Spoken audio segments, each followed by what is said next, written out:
اللہ تعالیٰ کو ہر وقت اپنے ساتھ سمجھنا افضل ترین عبادت ہے۔ اچھی کتب ایسی دوست ہیں جن میں خیر ہی خیر ہے۔ کثرت ذکر اور صحبت اولیاء سے انسان کا دل ہر وقت اللہ کی طرف متوجہ رہتا ہے۔ نیک عورت امور دنیا سے نہیں بلکہ اسباب آخرت سے ہے۔ دنیا میں آرام کا خواب بے وقوف اور عقل سے دور ہے۔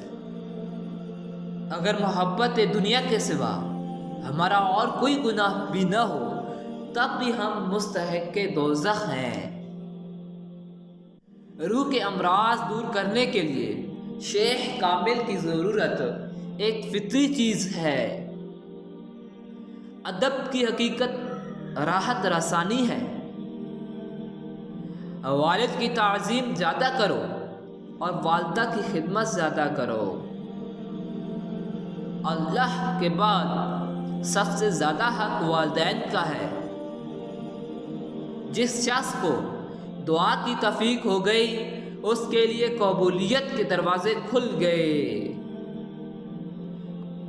اللہ تعالیٰ سے کوئی چیز نہیں مانگی گئی جو عافیت کے مانگنے سے زیادہ محبوب ہو۔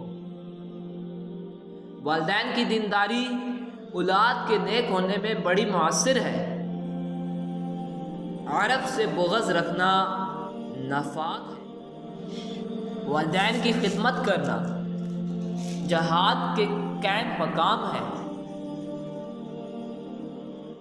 چھوٹوں کے لیے بڑوں کی صحبت اللہ کی توفیق میں سے ایک توفیق ہے۔ اصل بندگی یہ ہے کہ ہر حال میں اللہ کا محتاج رہا جائے۔ سب سے بابرکت نکاح وہ ہے جس میں زیادہ آسانی ہو۔ فلسفی کہتا ہے کیا پرواہ ہے گر مذہب گیا، میں یہ کہتا ہوں بھائی یہ گیا تو سب گیا۔ عورت کے لیے ایمان کے بعد بڑی دولت عفت و عصمت ہے۔ جب تم میں حیا نہ رہے تو جو چاہو کرو۔ ٹی وی کے نقصانات کا جائزہ لیجئے اور پھر خود فیصلہ کیجئے کہ آپ کے لیے کس قدر مہلک ہے۔ مجھے کوئی ایسا شخص دکھایا جائے جس نے ٹی وی کے ذریعے اپنی اصلاح کی ہو۔ تواضع اور ایثار سے تمام جھگڑے ختم ہو سکتے ہیں۔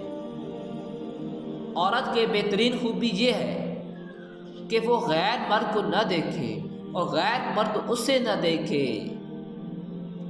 اسلام نے عورت کو پردہ کے ذریعے عزت دی ہے۔ اب وہ چاہے تو اس عزت کو قبول کرے یا اپنے تمام ضروری معاملات کو لکھ کر رکھنا موت کی تیاری کا حصہ ہے۔